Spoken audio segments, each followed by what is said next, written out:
নমস্কার। শুরু করছি প্রতিদিনকার মতো। আজ সকালে কী লেখা আছে কপালে, প্রভাতী অনুষ্ঠান। অনুষ্ঠানের প্রথমে সকলকে জানাই সুপ্রভাত, শুভেচ্ছা এবং শুভকামনা। আশা করি সবাই সুস্থ আছেন, ভালো আছেন এবং আনন্দে আছেন। প্রতিদিনকার মতো আজও দেব দিনের পরিচিতি, সূর্য উদয়, সূর্য অস্ত, গঙ্গায় জোয়ার ভাটা, তিথি, শুভকর্ম, দিনের স্মৃতিচারণ এবং সাথে থাকবে 12টি রাশির মূল্যবান সামগ্রিক এবং সংক্ষিপ্ত রাশিফল। এই প্রভাতী অনুষ্ঠানে প্রথমেই পরিবেশন করছি দিনের পরিচিতি। আজ 27শে চৈত্র 1432 গুপ্তপেশ এবং বিশুদ্ধ সিদ্ধান্ত মতে, আর ইংরাজির 11ই এপ্রিল 2026। আজ শনিবার। আজকে সূর্যোদয় হয়েছে ভোর 5টা 25 মিনিটে, আর সূর্য অস্ত যাবে সন্ধে 5টা 51 মিনিটে। আজকে তিথি চলছে নবমী তিথি এবং এই তিথি চলবে রাত্রি 9টা 25 মিনিট অবধি। আজকে গঙ্গায় জোয়ার আসবে বিকেল 4টে 56 এবং আগামীকাল ভোর 5টা 1 মিনিটে। আর ভাটা আসবে সকাল 8টা 8 মিনিট এবং রাত্রি 8টা 13 মিনিট।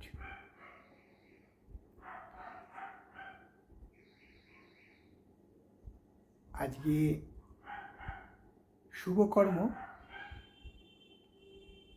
শ্রুতিবিভক যোগ না থাকায় বিবাহর কোনো লগ্ন নেই। এছাড়া শুভকর্মে আজকে দীক্ষাই আছে। আর দিনের স্মৃতিচারণে বলবো যে কলকাতা জেলার সিঁথি অঞ্চলে শিবনাথ স্মৃতিসংঘের আয়োজিত 500 বছরের পুরনো শীতলা মাতার এবং রক্ষাকালী মাতার পূজার বিশাল আয়োজন করা হয় প্রতি বছরই চৈত্র মাসের শেষ শনিবারে।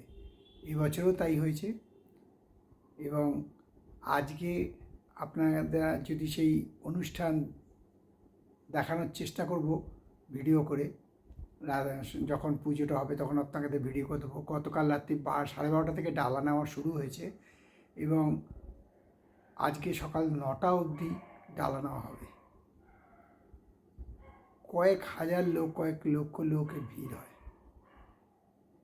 এই শীতলা মাতার পূজা শেষ হওয়ার পর আবার রক্ষাকালী মাতার পুজো, কিন্তু খুব সুশৃঙ্খলভাবে, একদম সুশৃঙ্খলভাবে এই পুজোটা হয়। এত সুন্দরভাবে মানুষজন একে অপরের সাথে মিলে পুজোটা করেন যেন মনে হয় বাড়ির পুজো। বহু পুরনো পুজো, 500 বছরের পুরনো পুজো। এখানে বহু শিল্পী, বহু নাম করা লোক আসেন, যান, মায়ের আশীর্বাদ দিতে আসেন। আমিও তাদের অন্যতম একজন, মায়ের আশীর্বাদ নেওয়ার জন্য যাই। এছাড়া মেদিনীপুরের ভান্ডারি গ্রামে আজকে শ্মশানকালী পুজো হবে। বিশালভাবে আয়োজন করা হয় এই শ্মশানকালী পুজো ভান্ডারি গ্রামে, মেদিনীপুরে ভান্ডারি গ্রামে। জাগ্রত মা, যেমন শিবনাথ স্মৃতিসংঘের সিঁথি, কলকাতার সিঁথির অঞ্চলের যে শিবনাথ স্মৃতিসংঘর মা যেমন জাগ্রত, তেমনি ভান্ডারি গ্রামের মাও খুব জাগ্রত। এবারে আসছি জ্যোতিষী সম্বন্ধে টিপস দিতে। যারা হাত দেখে জাতক জাতিকার ভবিষ্যৎ নির্ধারণ করেন তাদের উদ্দেশ্যে বলছি, যদি শুক্রের ক্ষেত্রে দেখেন চৌকো চৌকো দাগ, প্রচুর চৌকো চৌকো দাগ, সেই সব জাতক জাতিকাকে বলবেন খুব সাবধান, পুলিশি কেস হওয়ার বা পুলিশি হয়রানি হতে পারে। এবারে আসি 12টি রাশির সংক্ষিপ্ত এবং সামগ্রিক রাশিফল নিয়ে। মেষ। মেষ রাশি জাতকদের বলবো খুব সাবধানে রাস্তাঘাট চলাফেরা করুন আজকে, নাহলে বিপদের সম্মুখীন হতে হবে। আজ মেষ রাশি জাতকদের বিপদ হওয়ার সম্ভাবনা প্রচণ্ডভাবে বিদ্যমান, ফলে শরীর ও স্বাস্থ্য অবনতি হতে পারে। তবে আয়ের কোনো পরিবর্তন হবে না। কোনো নিকট বন্ধু দ্বারা উপকৃত হতে পারেন, বিপদ থেকে রক্ষা পেতে পারেন। বৃষ।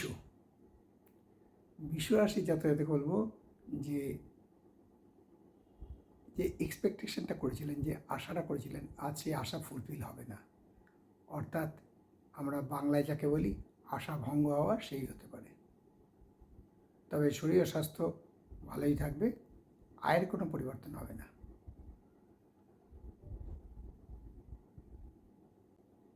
মিথুন।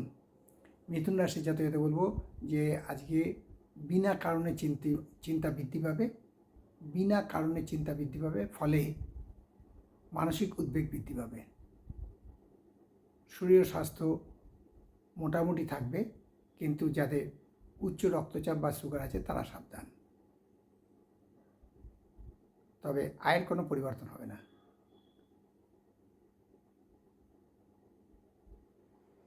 আর কর্কট রাশি জাতকদের বলবো যে আজকে খাওয়া দাওয়ার ব্যাপারে সংযম হন, নয়তো পেটের রোগে ভুগতে হতে পারে। আজকে পেটের রোগে ভোগার এবং মানসিকভাবে মানে যাকে বলে ব্রেকডাউন, সেরকমও হয়ে যেতে পারেন। এই ব্যাপারে খুব সাবধান, তবে আয়ের কোনো পরিবর্তন হবে না। সিংহ। সিংহ রাশি জাতকরা আজকে প্রচণ্ডভাবে কার্সি মেনটেন করবেন, যাকে আমরা বলি সৌজন্যতা রক্ষা করা বা সৌজন্যতা প্রদর্শন করা। সেই আজকে সিংহ রাশির জাতকরা সৌজন্য প্রদর্শন করবেন বা কার্সি মেনটেন করবেন। শরীর স্বাস্থ্য ভালো থাকবে। অনেক লোক আপনাকে আজকে সাপোর্ট করবে, আয় বৃদ্ধির সম্ভাবনা আছে। আর কন্যা রাশি জাতকদের বলবো আজকে যশ, খ্যাতি, প্রতিপত্তি লাভ হওয়ার সম্ভাবনা প্রচণ্ডভাবে বিদ্যমান। শরীর স্বাস্থ্য ভালো থাকবে, আয় বৃদ্ধির সম্ভাবনা আছে। তুলা। তুলা রাশি জাতকদের বলবো খুব সাবধান, আজকে কোনো পুলিশ ঝামেলার মধ্যে পড়তে পারেন, ফলে মানসিকভাবে একেবারে ভেঙে পড়তে পারেন। শরীর ও স্বাস্থ্য মোটামুটি থাকবে, আয়ের কোনো পরিবর্তন হবে না। আর বৃশ্চিক রাশি জাতকদের বলবো আজকে দিনটা খুবই ভালো যাবে, আনন্দ, সুখ, ভোগ, লাভ এবং আয় বৃদ্ধি হবে প্রচুরভাবে। শরীর স্বাস্থ্য ভালো থাকবে।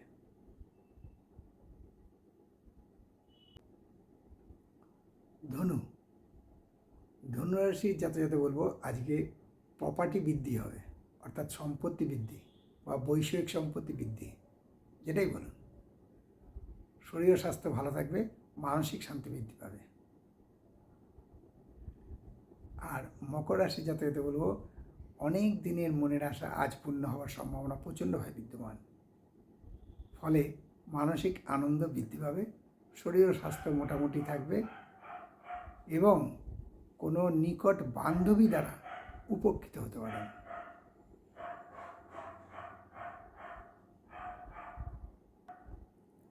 কুম্ভ। কুম্ভ রাশির জাতকদের বলবো যে আজ কুম্ভ রাশির জাতকেরা জনসেবায় নিজেদের নিয়োজিত করবেন। যারা রাজনীতির সাথে যুক্ত আছেন বা যারা সোশ্যাল ওয়েলফেয়ার সার্ভিসের সাথে যুক্ত আছেন, তাদের জন্য আজকের দিনটা খুবই শুভ দিন। শরীর ও স্বাস্থ্য ভালো থাকবে, মানসিক চিন্তার হ্রাস পাবে, মানসিক উদ্বেগ হ্রাস পাবে, আয় বৃদ্ধির সম্ভাবনা আছে। আর সর্বশেষ রাশি মীন রাশি। মীন রাশির জাতকদের বলবো যে যারা শিক্ষার সাথে যুক্ত আছেন তাদের জন্য আজকের দিনটা একটু চিন্তার কারণ, তবে শরীর ও স্বাস্থ্য ভালো থাকবে, আয়ের কোনো পরিবর্তন হবে না। বিকেলের দিকে কোনো সুখবর পেতে পারেন। এই হলো 12টি রাশি নিয়ে আজ সকালে কী লেখা আছে কপালে অনুষ্ঠানে 12টি রাশির সংক্ষিপ্ত এবং সামগ্রিক রাশিফল। কারোর ব্যক্তিগত জন্ম সময়, জন্ম তারিখ, জন্মস্থান নিয়ে নয়। তাই শেষ করার আগে বলি যে মা দশমহাবিদ্যার কৃপায়, দেবাদিদেব মহাদেবের কৃপায়, শঙ্খচক্র গদাবদ্ধধারী নারায়ণের কৃপায় সবার মঙ্গল হোক, সবার ভালো হোক, সবাই সুখে থাকুক, আনন্দে থাকুক, এই কামনা করে আজকের অনুষ্ঠান শেষ করলাম। আবার আগামীকাল পাতে দেখা হবে। ততক্ষণ ভালো থাকুন, সুস্থ থাকুন, আনন্দে থাকুন, এই কামনা করি। নমস্কার।